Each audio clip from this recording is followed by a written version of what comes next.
I gotta say, you said something earlier today, I think it was, on social medias that I want to clarify. You said, I don't know how he found out or whatever, but you are a very well-known pillar of this hip-hop community here. Grab that mic and pull it right up there. Right up. Okay. Right up. Okay. Talk right in there, because I've known your name. I've never, I mean, tonight I feel very honored to meet you, but it's the first time I've actually, met you, but I've known you and seen your names on things forever. When did you first start rapping?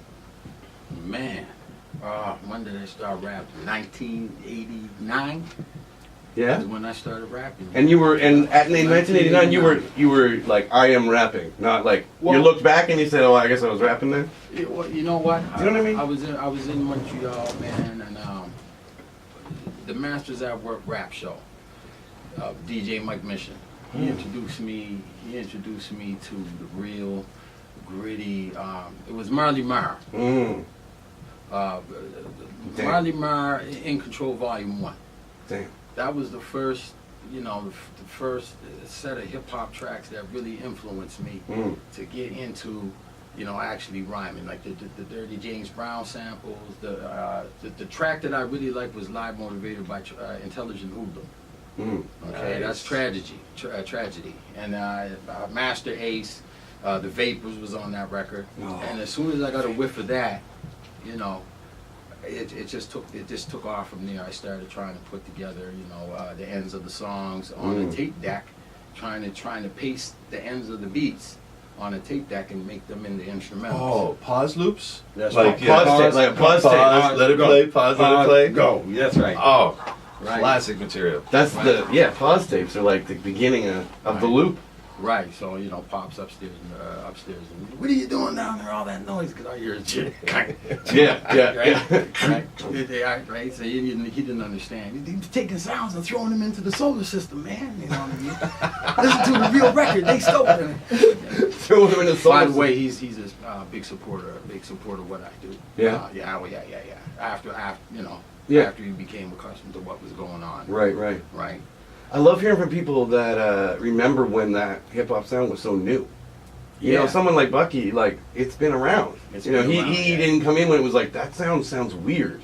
Like your dad being like, "What are you doing?" Right. Well, Bucky probably heard that in his mom's womb. Exactly. That type of bounce that was going on, right? So where did you grow up? I grew up in uptown in Montreal, close to the inner city. Well, pretty much the inner city of Montreal. It's called. The real name is Côte-de-Neiges.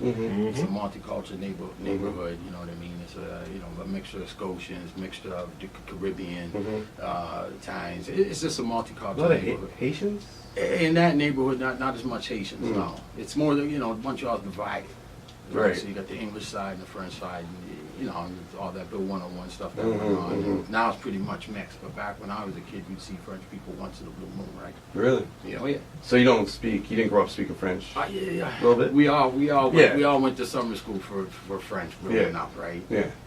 When you're English growing up. But now it's mandatory. Yeah. In the city, right?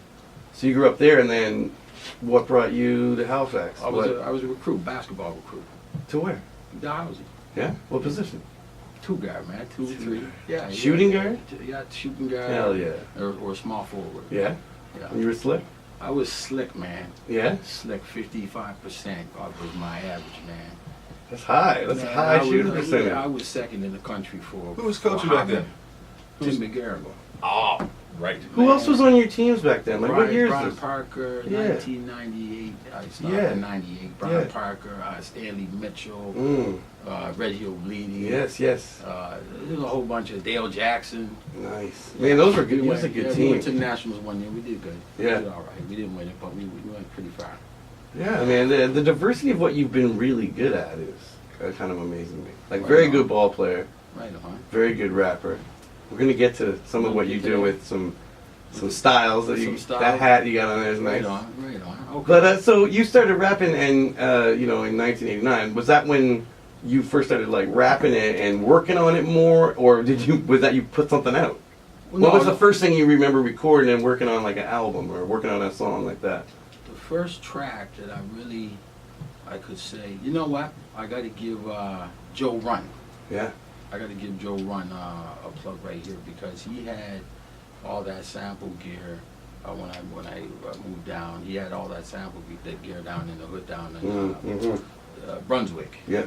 And he threw some stuff on, and he actually made a track in front of me.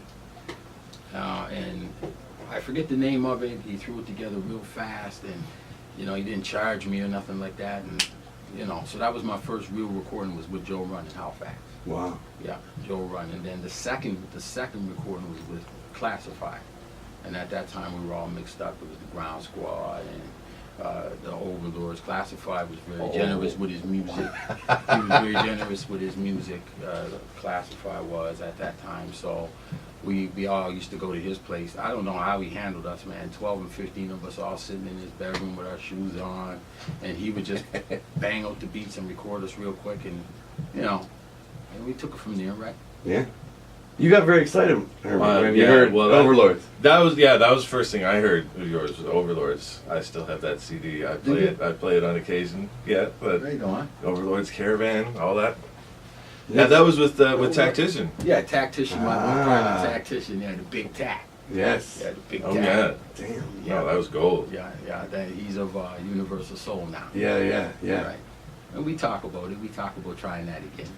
Yeah. Oh, yeah. Oh. We talk about that. It makes you very happy. Talk to me It does. about Trobiz and your, where you put him in the whole pantheon of it all. Of my whole hip hop history in Halifax. That's thing? correct. Oh, you're up there.